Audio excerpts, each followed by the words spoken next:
Endi esa to'liq tafsilotlar bilan tanishing. Buxoro Ilg'or kasbiy mahorat texnikumiga Rossiya Federatsiyasining Gazprom neft kompaniyasi delegatsiyasi tashrif buyurdi. Uchrashuv davomida ikki tomonlama hamkorlikni yanada kengaytirish, o'quv ishlab chiqarish jarayonini takomillashtirish va kadrlar tayyorlash sifatini oshirish bo'yicha muhim kelishuvlarga erishildi. To'liq tafsilotlar dastlabki lavhamizdan o'rin olgan.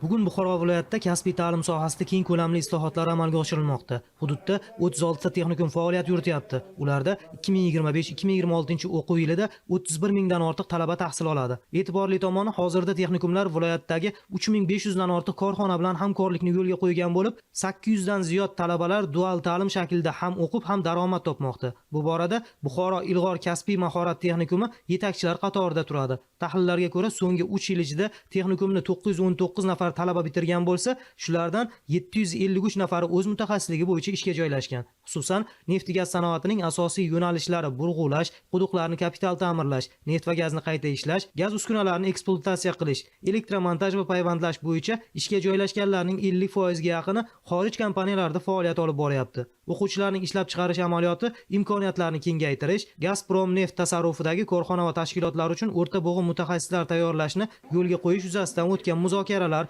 anchayin samarali bo'ldi.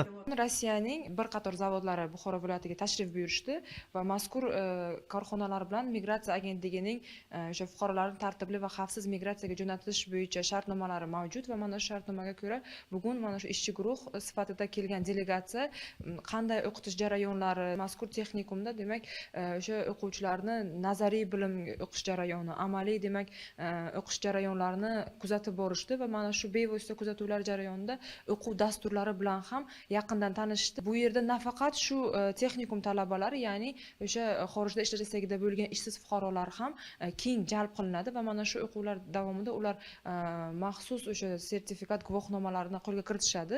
Rossiyaning sohada yetakchi kompaniyasi Buxoroda qisqa muddatli o'quv kurslari uchun maxsus ta'lim dasturlarini ishlab chiqish bo'yicha qo'shma loyihalarni amalga oshirishni rejalashtirgan. Shu bilan birga 2025-yil 23 oktyabrdagi prezident farmoniga muvofiq xalqaro dasturlar, Yevropa standartlariga mos kadrlar tayyorlash modellarini joriy etish orqali nafaqat ichki bozorga, balki xorijiy ish beruvchilarga ham mutaxassislar yetkazib berish nazarda tutilyapti.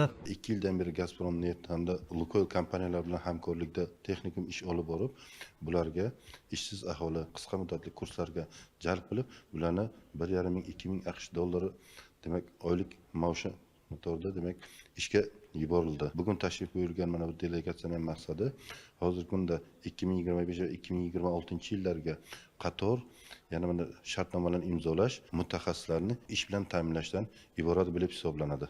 Imzolangan memorandum asosida Rossiya tomoni burg'u ichidagi ta'mirlash yo'nalishlari bo'yicha dastlabki bosqichda 854 nafar mutaxassisni tayyorlaydi va ularni yuqori maoshli ishlarga jalb qiladi. Bundan anglash mumkinki, Buxoro viloyati kompaniyaning talablariga mos kadrlarni tayyorlash bo'yicha amaliy salohiyatga ega va bu kelgusida professional ta'lim sifatini yanada yuqori bosqichga olib chiqishga zamin yaratadi.